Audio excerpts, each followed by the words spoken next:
Manji getukuletedde olunaku olwaleero kkiriza mbeere nga kuwa ene News Spark channel aneesooka obeere nti nate olaikinga video yaffe. Kaakati nno munnange Wabbaby Kyagulanyi si birungi, abamu ekokkola bavuddeyo ne balyoka bagamba nti afuuse ekizibu mu famire ya Ssentamu.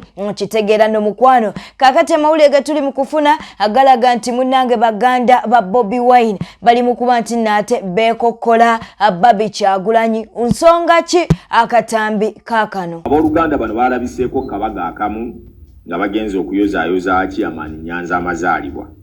Naye akabaga kano kaabadde kamakweka nsaamu kubanga weewaawo ng'obooluganda bo tekibagaana babeerawo, naye abasajja bano balina obutakkaanya obuli munda nno ate obutali bwa kusaaga.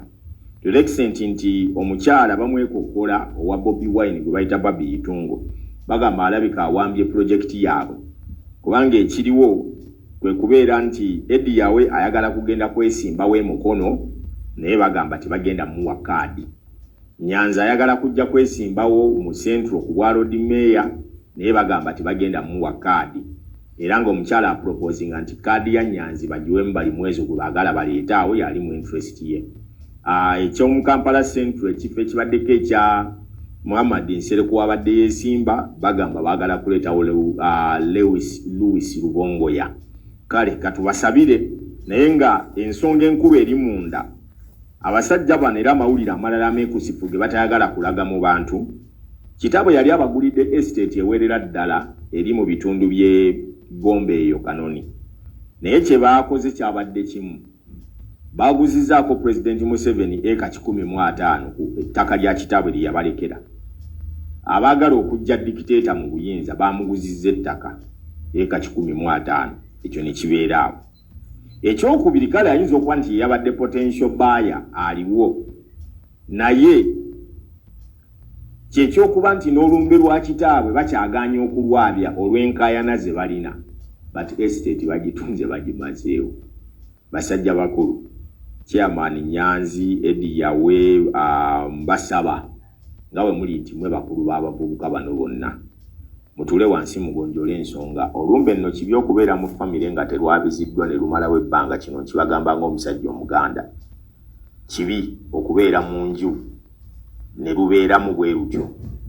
Bwe lunaakyusa envubo okubaddira muyinza okukunkumukanga entungo.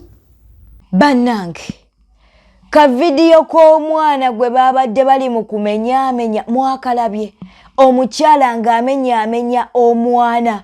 Tetugenda kubeera nga ate tukateeka ku mutimbagano naye nga munnange ka video yako. Abazadde twesabire kubanga toyinza kulaba ka video yako n'osigala kyekimu. Naye abantu bannange emitima emibi bannange abantu gye tulina. Mukama asaasire. Kale kambeere ng'ate neeyongerayo nga tukyali ewa Robert Kyagulanyi Ssentamu munnange si birungi ono nno alumbiddwa Calvin Kayanja. Calvin Kayanja avuddeyo n'alokagamba nti yeewuunya okuba nti no Bobi Wine munnange ali mu kweyagala na mukyala we beekubye ebifaananyi bwe batabu video nga waliwo ababonaabonera mu makomera ate nga waliwo munnange n'abaafiirwa obulamu bwabwe. Kaakati Calvin Kayanja wabuuliza nti eno gye bayita struggle. Si byaffe nga ba News Spark channel katubeere nga tukwate akatambi kano.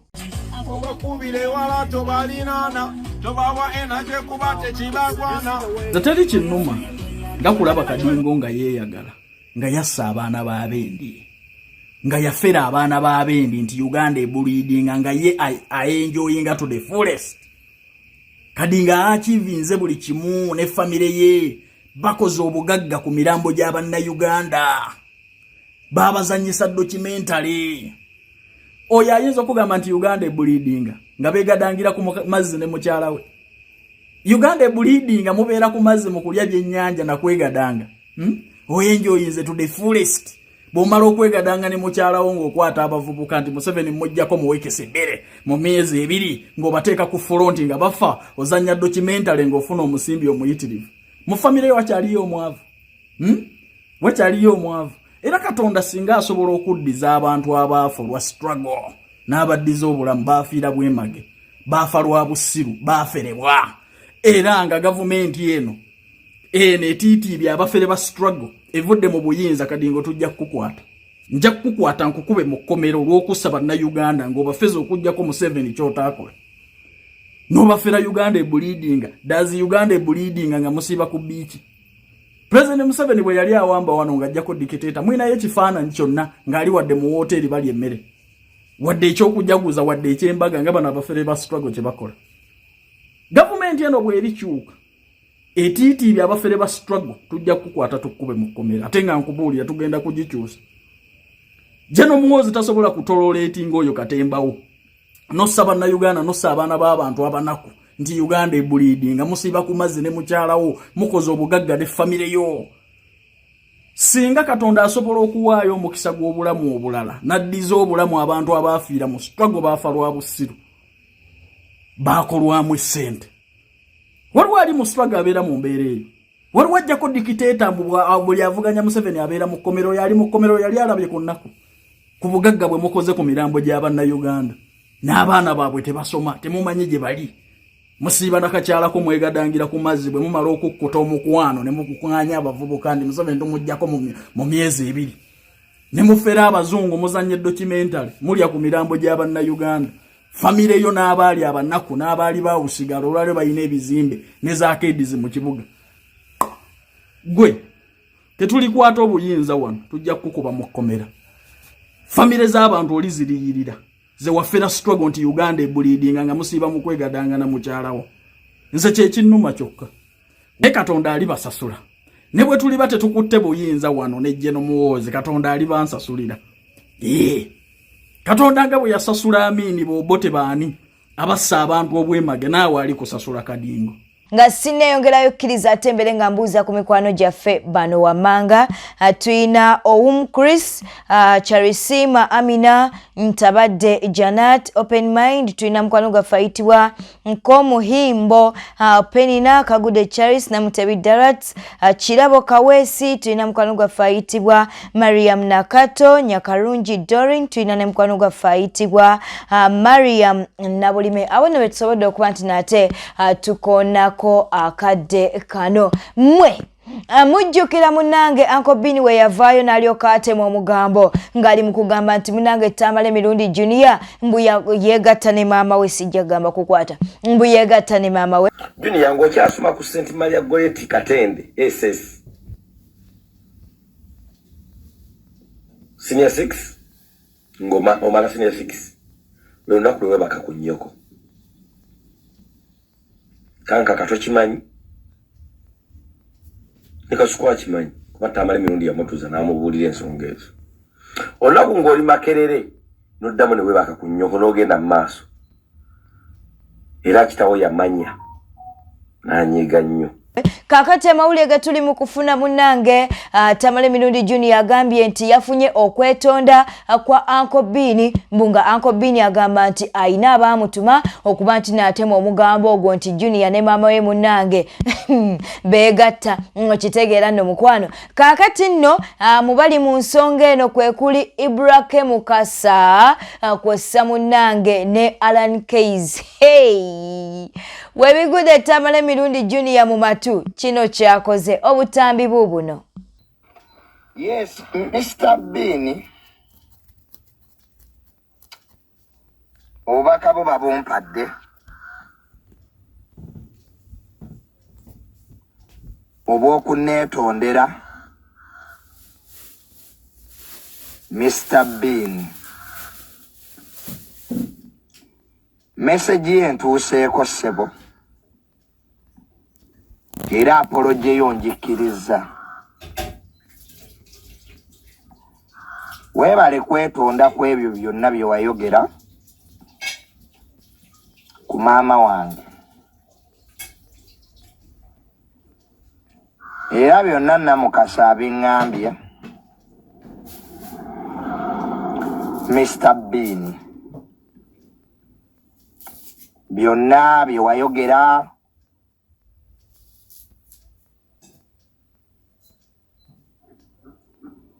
nompa n'abaakutuma onvume Ibrake ne Keys beba kusasula onvume ne mama wange Ibula Kene case. Okay.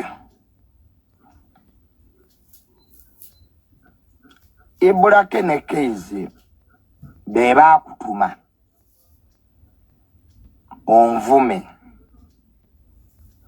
era beba kuwa n'ebyokunvuma kale case yali wano nga n'engoye z'ayambala taziina nga ne kwene BS awo case yajja tamanyi na kusenya mannyo case oyo gw'olaba yali n'akasenya amannyo takayina case n'emmotoka gye yagula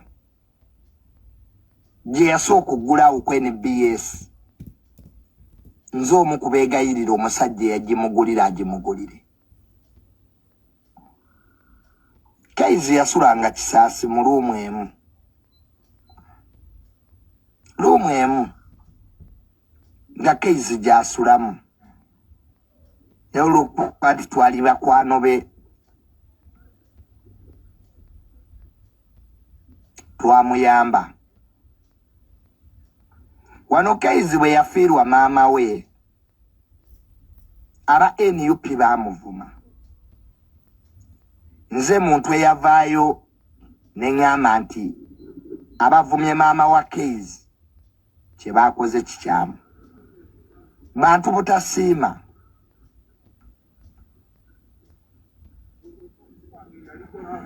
case wabulwanga n'ekyolya nga weewula engoye mu boutique n'ogenda n'okola program ku NBS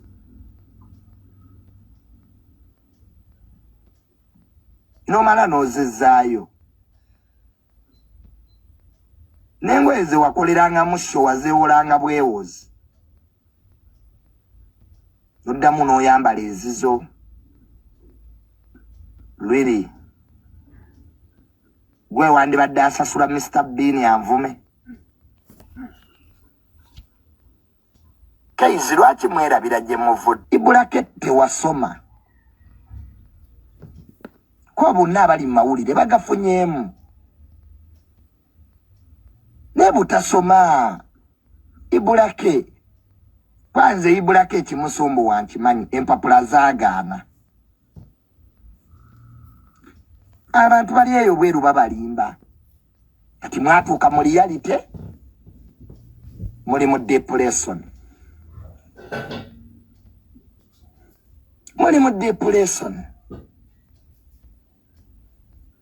w'abantu b'ebweru balimba America nnungi Canada nnungi naye waliyo ebizibu byayo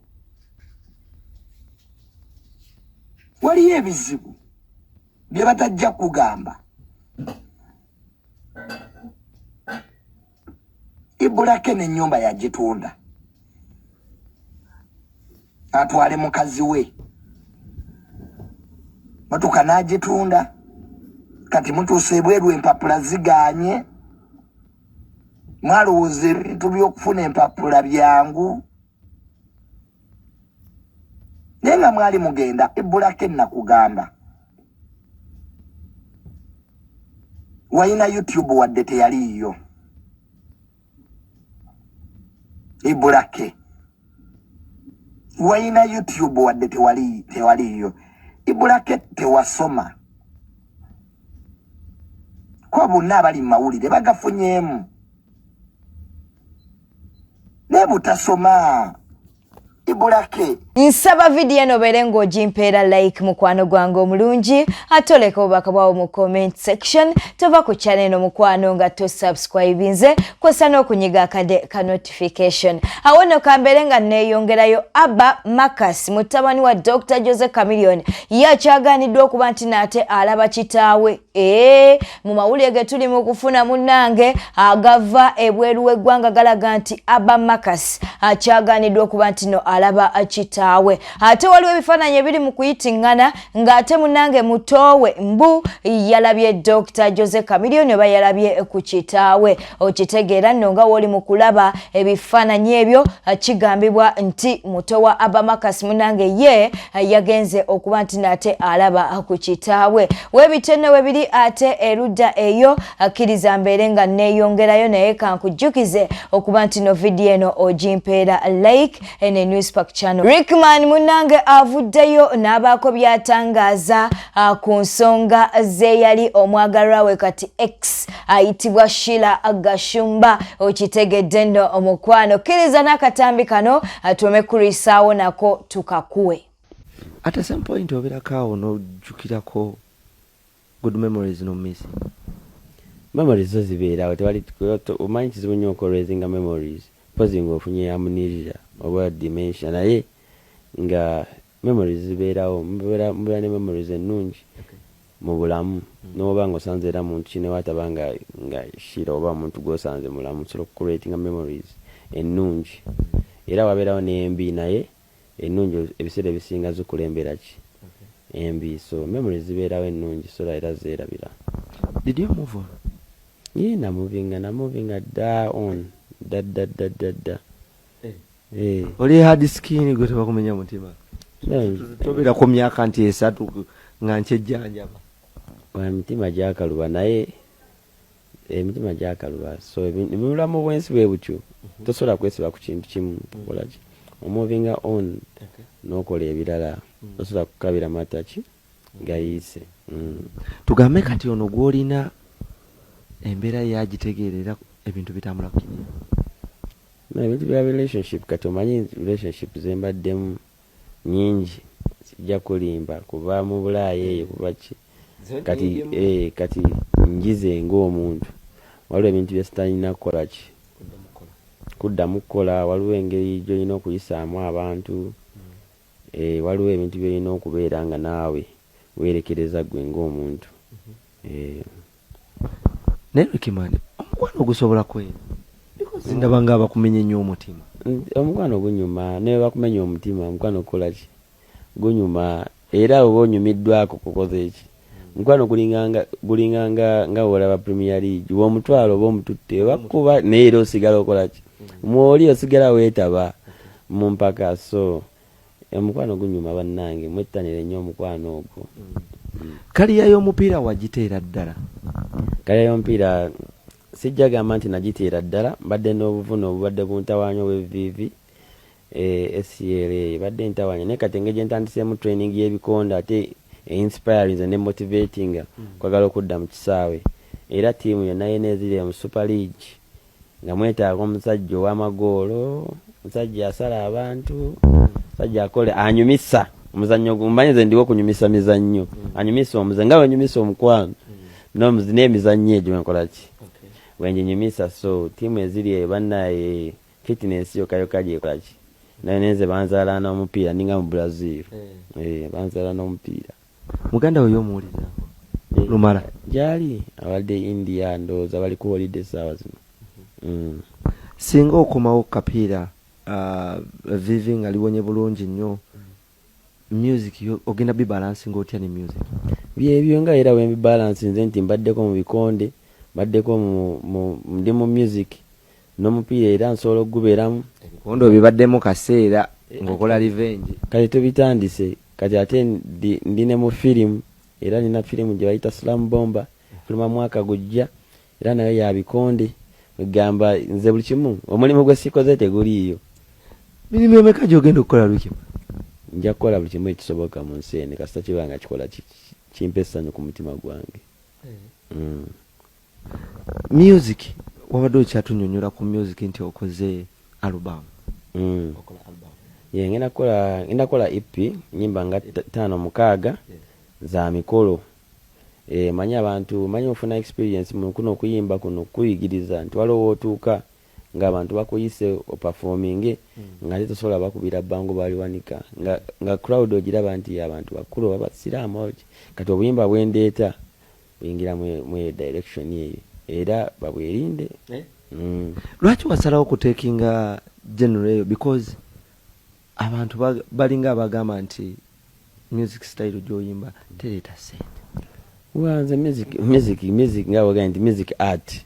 Ate oyingira nnyo mu music kandi ko musoma nomanya nti music waliyo music yenga passion, waliyo music nga art, waliyo ne music nga business. Nti ojja kwesanga nti so kola emikolo ebiri omwezi nobeera bulungi. Kubanga omuntu w'omukolo tasasula muyimbi nti agenda kufunamu nti agenda kukola magoba awula sasula kunyumisiza ki mukolo gwe. So kati zonna z'omuyita nga gwe gwayagala olina akayimba akalungi kayagala yabajja zikuwa. So kati ate n'abaana abali mu kidandali nakyera nabo mbayina nyina kati ate ne ba Gen Z nabo mbayina. Bwete tambudde badde mulabi mulungi ala kwekumina ku Newspark channel. Subscribe nga likinga teleka obaka bwawo mu comment section. Bera bulungi weraba.